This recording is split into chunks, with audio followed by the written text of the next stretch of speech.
እንኳን አደረሳችሁ። በእርሱ እንደተገለጸው ስምንተኛው እሁድ ሆሳና ይባላል። ሆሳና ቃሉ ዕብራይስጥ ሲሆን ትርጉሙም እንግዲህ በሁለት አይነት መንገድ ነግራቸዋለሁ። አንደኛው መድኃኒት ማለት ሲሆን ሁለተኛው ደግሞ ምስጋና ማለት ነው። በዚህ ቀን ጌታችን ኢየሱስ ክርስቶስ ከደብረ ዘይት ጫፍ ጥቂት ዝቅ ብሎ ከሚገኘው ቤተፋጌ ከተባለ ቦታ ጀምሮ ደቀ መዛሙርቱ ባቀረቡለት አህያ ላይ ተቀምጦ ወደ ኢየሩሳሌም ሲጓዝ ጌታችን ያጀበው ሕዝብና ደቀ መዛሙርቱ በቀኝና በግራ በፊትና በኋላ ሆነው ሆሳና ብለው እየዘመሩ ስለተጓዙ በዚህ ምክንያት ዕለቱ ሆሳና ይባላል። በዚህ ቀን የሚዘመረውና የሚነበበው ሆሳና ሆሳና የሚል በመሆኑ ዕለተ እሁድ ሆሳና እየተባለ ይጠራል። የምስጋና ቀን ማለት ነው። የሆሳና ታሪክ እንደሚከተለው ነግራችኋለሁ። እንግዲህ የሆሳና ታሪክ በአራቱ ወንጌላውያን የተጻፈ ሲሆን እዚህ ላይም እንግዲህ ከቅዱስ ማቴዎስ እንጀምራለን። ወደ ኢየሩሳሌም ቀርበው ወደ ደብረ ዘይት ወደ ቤተፋጌ ሲደርሱ ያን ጊዜ ጌታ ኢየሱስ ከደቀ መዛሙርቱ ሁለቱን ላከ። በፊታችሁ ወዳለች መንደር ሂዱና በዚችም የታሰረች አህያ ውርንጭላዋን ታገኛላችሁ፣ ፈታችሁ አምጡልኝ።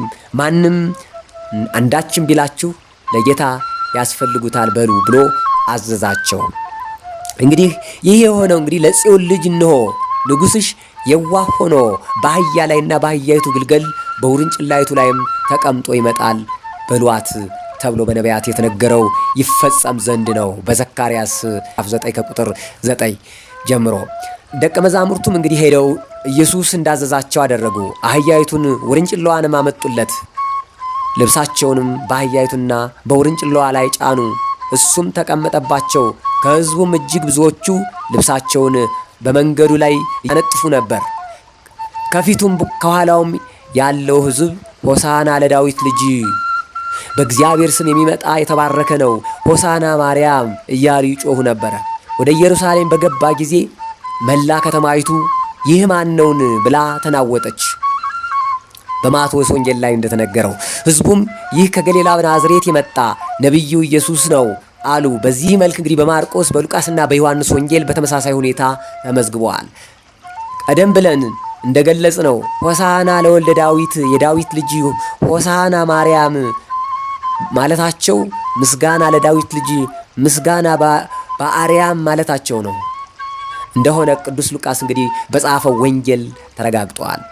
ቃሉም ወደ ደብረ ዘይት ቁልቁለት በደረሰ ጊዜ ደቀ መዛሙርቱ ሁላቸው ደስ አላቸው። ታምራቱንም ስላዩ በታላቅ ድምፅ እግዚአብሔርን ያመሰግኑ ጀመር። በእግዚአብሔር ስም የሚመጣ ንጉሥ የተባረከ ነው፣ በሰማይ ሰላም በአርያምም ምስጋና ክብር አሉ። በሉቃስ ወንጌል ላይ በምዕራፍ 19 ላይ እንደነገረን። ስለዚህ በአራቱ ወንጌላውያን ሆሳና ሆሳና ተብሎ የተነገረው ምስጋና ወይም ደግሞ ክብር ማለት መሆኑን መገንዘብ ይገባል። ኢየሱስ ክርስቶስ በቤተልሔም በተወለደ ጊዜና ከቤተፋጌ ወደ ኢየሩሳሌም በአህያ ተቀምጦ በተጓዘ ጊዜ የተሰማው ምስጋና ተመሳሳይ ነው። የሰማይ ሰራዊት መላእክት ጌታችንን በአካለ ሕፃን በቤተልሔም ዋሻ በበረት ተገንቶ በጨርቅ ተጠቅሎ ባዩ ጊዜ ምስጋና ለእግዚአብሔር በአርያምም ሰላም ለምድር ብለው አመሰገኑት። በሉቃስ ወንጌል ምዕራፍ 2 ከቁጥር 14 ጀምሮ ከቤተፋጌ እስከ ኢየሩሳሌም ባለው መንገድ ደግሞ ጌታችን በፈረስ ወይም ደግሞ በበቅሎ ሳይሆን በተናቀች እንስሳ በአህያ ተቀምጦ ከመዛሙርቱ ሕዝቡ ሁሉ ትሕትናውን አይተው በመደሰትና በማድነቅ ሆሳና ምስጋና ለዳዊት ልጅ ብለው አመሰገኑ። ጌታችንም በእናቱ ሐረግ ትውልዱ የዳዊት ልጅ ነውና ሆሳና ለዳዊት ልጅ ብለው አመሰገኑ። ጌታችን ወደዚህ ዓለም የመጣው የተዋረዱትን ከፍ ከፍ ለማድረግ ነውና ትሕትናን ለማስተማር ነውና በተዋረደች አህያ ተቀምጦ ወደ ኢየሩሳሌም ገባ። ነገር ግን የማያልፍ ንጉሥ ዘላለም መሆኑን የተረዱ ደቀ መዛሙርቱና ያጀቡት ሕዝቦች ልብሳቸውን ከጫንቃቸው እየገፈፉ የዛፎቹን ቅርንጫፍ ዘንባባውን የወይራውንም ቅጠል እየቆረጡ በየመንገዱ ላይ እያነጠፉ ሆሳና ሆሳና እያሉ በመጮህ አመስግነውታል። ጌታችን መድኃኒታችን ሕይወት መሆኑን ስለተረዱ የሕይወት ምልክት የሆነውን ለምለሙን የዛፍ ቅርንጫፍ በመንገድ ላይ ጎዘጎዙለትም። በነቢዩ ዘካርያስ የተነገረው ትንቢትም ተፈጸመ። ትንቢቱም አንቺ የጽዮን ልጅ ሆይ እጅግ ደስ ይበልሽ፣ አንቺ የኢየሩሳሌም ልጅ ሆይ እልል በይ።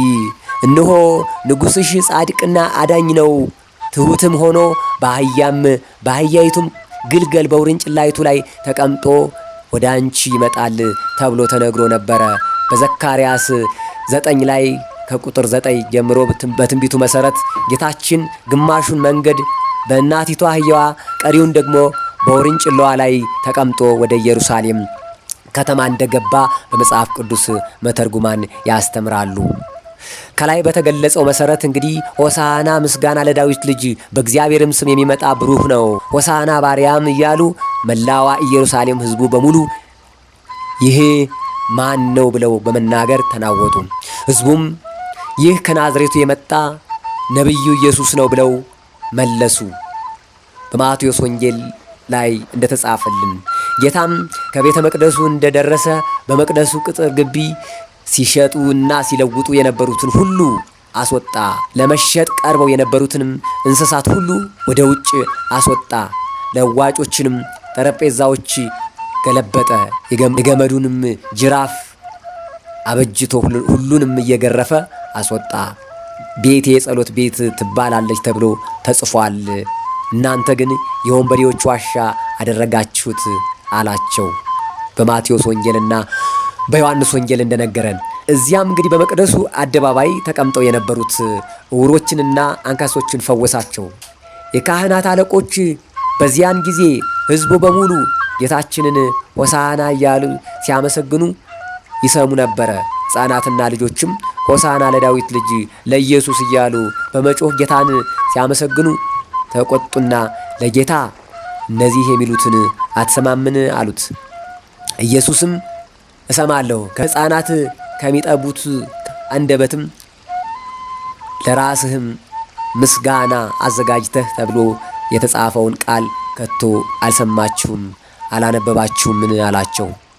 የሊቃነ ካህናትንም ቅናት አስመልክቶ በግዕዙ ወሊቃነ ካህናትስ ይሐውዞሙ ሊቃነ ካህናቱም ግን ደስ አላላቸውም ይላል በማቴዎስ ወንጌል ላይ ማለት ነው። አዎ ጌታ ሲመሰገን በማየታቸው ቀኑ፣ ደስ አላላቸውም። ለምን ያመሰግኑታል ብለው ተቆጡ። እነዚህ የሚሉትን አትሰማምን? ለምንድን ነው የሚያመሰግኑት? ገስጻቸው አሉት። ጌታችንም እውነት እውነት እላችኋለሁ እነዚህ ዝም ቢሉ ድንጋዮች ይጮኻሉ ይዘምራሉ ሲል መለሰላቸው። በዚህ ዘመን እንግዲህ ጌታ በመመለኩ በመመስገኑ የማይደሰቱ ወገኖች አሉ። ከሰይጣናት ወገን ብቻ ሳይሆን ለምስጋና ከተፈጠረው ከሰው ልጅ ወገን እግዚአብሔርን በሚያመሰግኑ ወገኖች ላይ ጣታቸውን የሚቀስሩ ጌታን በሚያመልኩና በሚያመሰግኑ ወገኖች ላይም የሚያፈዙ ሰዎች አሉ።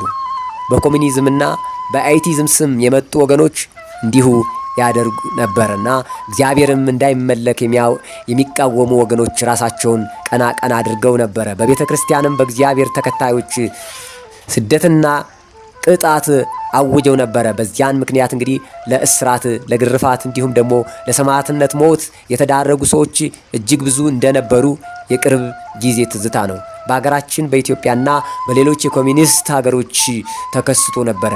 በሆሳዕና ዕለት ኢየሩሳሌም በጌታ መመስገን እጅግ እንደደነገጠችም ተጽፏል። ኢየሩሳሌም ጌታን አይታ ይህ ማን ነው ብላ ከጠየቀች በኋላ እርሱም የሰላም ንጉሥ መሆኑን አምና መቀበል ስለተሳናት ጌታ በደብረ ዘይት ተቀምጦ ወደ ከተማዋ እያየ ብታውቂስ ኖሮ ሰላምሽ ዛሬ ነበረ፣ ነገር ግን አላወቅሽም፣ ከዓይንሽም ተሰውሯል ብሎ አለቀሰላት። በሉቃስ ወንጌል እንደተጻፈልን ዛሬ የሰላም ንጉሥ የሆነው ኢየሱስ ክርስቶስ በማያውቁት ወገኖች ላይ ያዝናል። ስላላወቁትና ስላልተከተሉትም ያዝናል።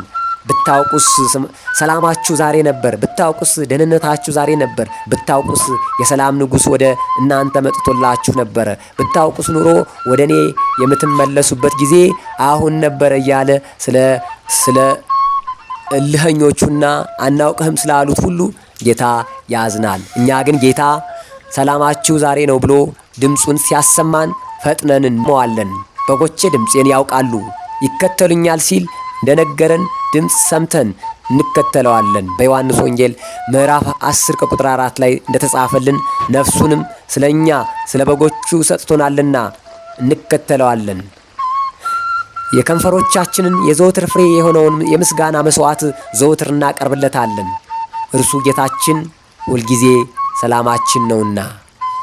ሆሳዕና ማርያም ለንጉሥ ሰላም፣ ሆሳዕና ማርያም ለመድኃኔ ዓለም እያልን እናመሰግነዋለን። ወስብሐት ለእግዚአብሔር።